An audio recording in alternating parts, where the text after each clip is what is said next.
class. This week we're going to be talking about delivery. But before we begin, I want to talk to you about a few things. As you know, you have already done, or hopefully done, your first demonstration speech, or the demonstrative speech, as we've called it here. It's also called a how-to speech. No matter what you call it, you should have already done it by now. And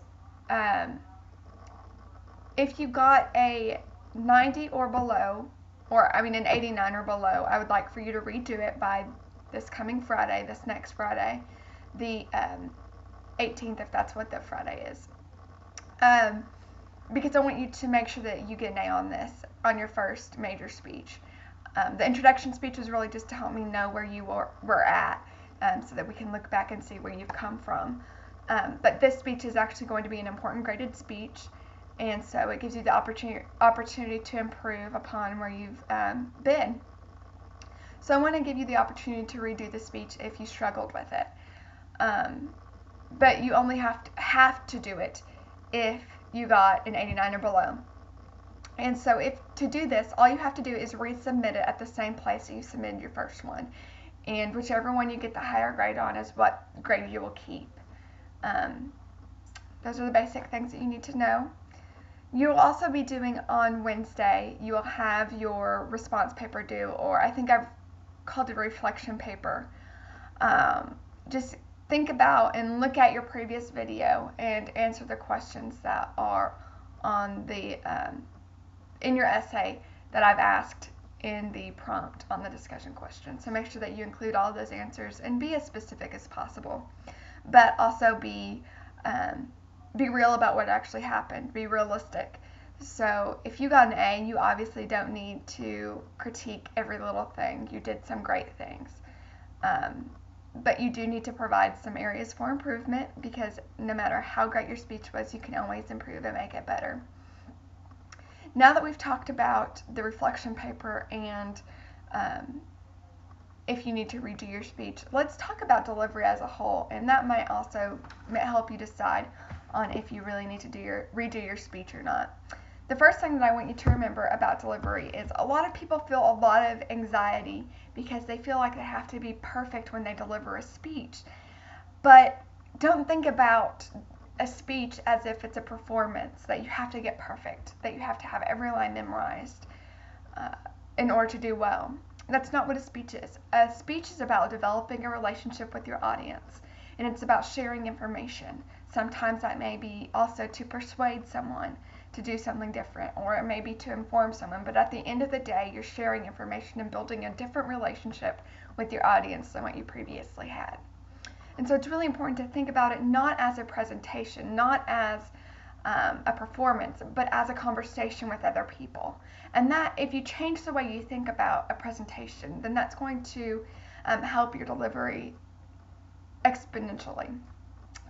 You're not going to be as hard on yourself either whenever you think about it as being conversation than if you were having to do a presentation per se, or a performance. So the second thing that I actually want you to remember is fluidity, which is kind of ironic because I did an inappropriate pause right before I said fluidity. But that means not having inappropriate pauses while you're speaking. That means speaking through what you're saying without pauses, without awkward moments, and without any distracting verbal fillers.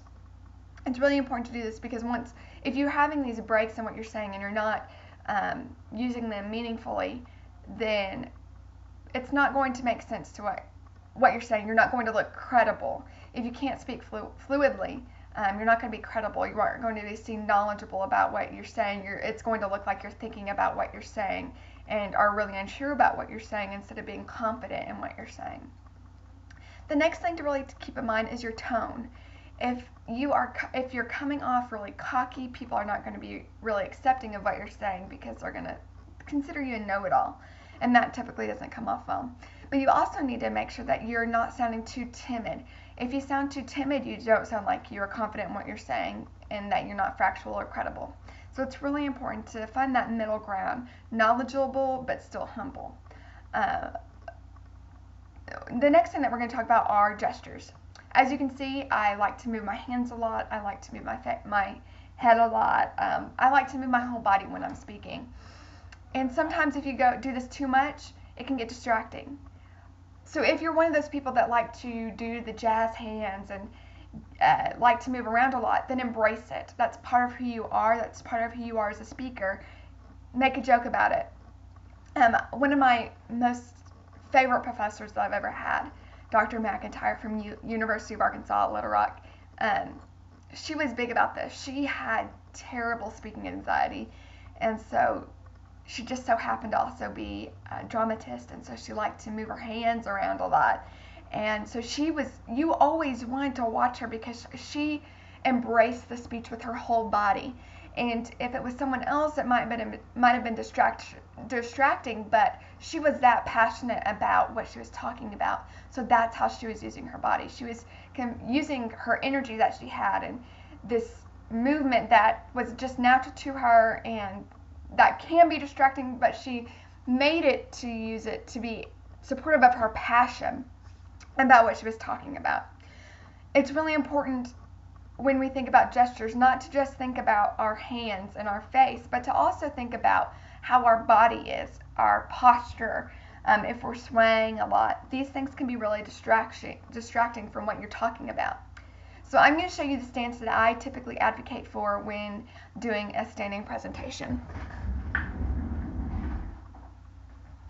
Sorry, I had to move my chair away. You're going to want to put your feet about shoulder length apart. That plants you so it makes it a little bit harder to sway. You're going to have to sway with your hips instead if you're a swayer, and that typically discourages you from swaying.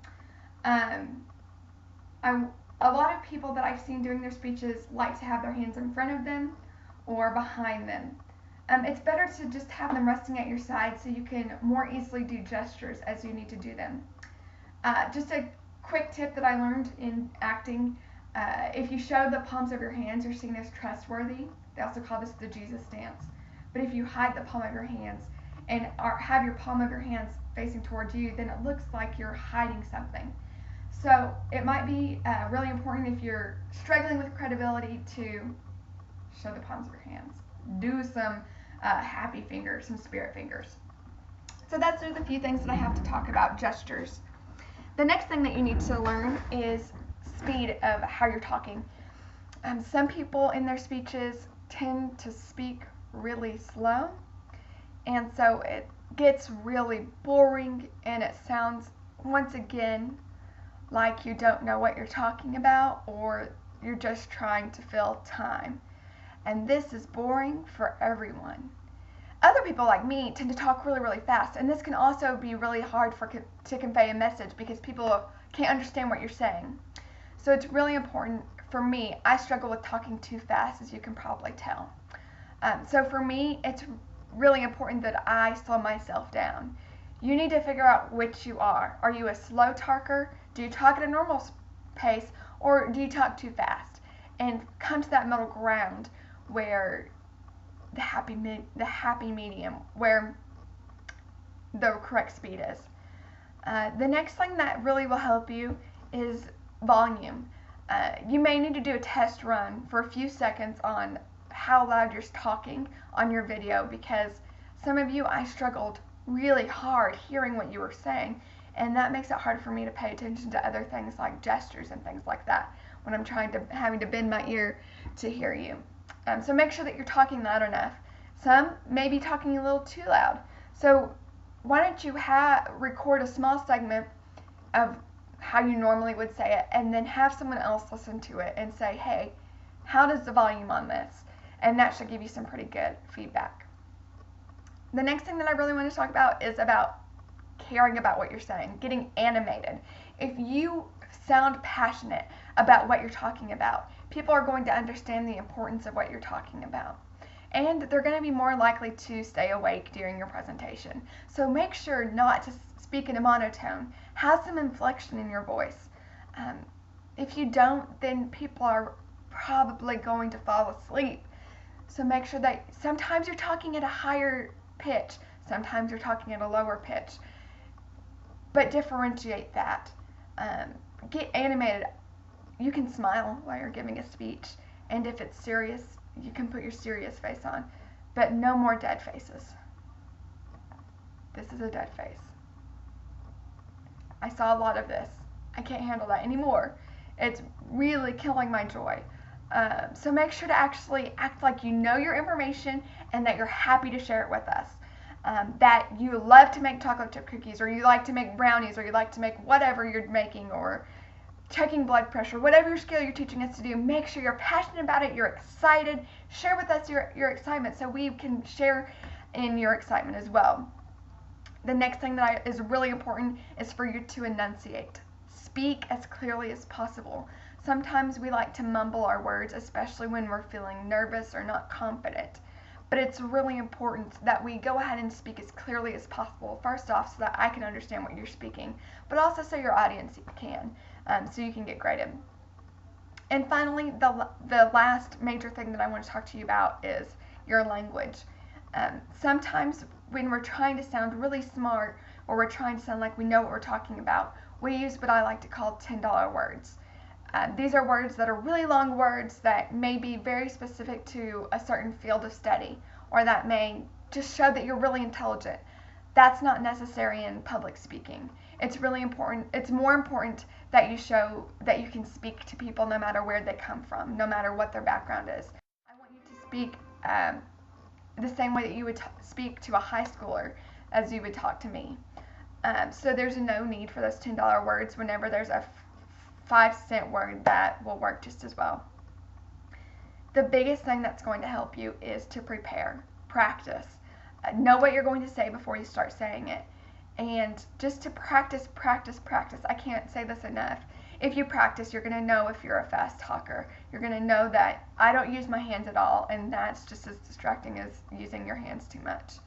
I know I sway, so I need to practice standing still or just swaying when it's necessary, as opposed to constantly swaying where it's distracting. If you practice, you're going to be more prepared with your information as well. This is going to help your fluidity. It's going to give you the opportunity to practice what tone you're going to use at different points in your speech. Because there will be times when you want to be funny, and when you're going to want to be happy and jump around and be excited. And there are going to be times where you're talking about serious things. And so you need to take a more serious, lower tone. And so it's really important to practice that, so you know that I don't need to be talking like this when I'm talking about children dying in Africa. I should be talking like this and talking slower, and I need to emphasize certain words, and I need to be more serious about these topics because those aren't joking matters.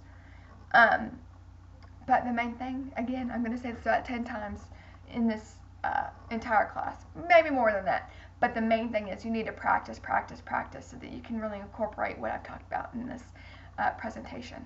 I've taken up enough of your time for this week.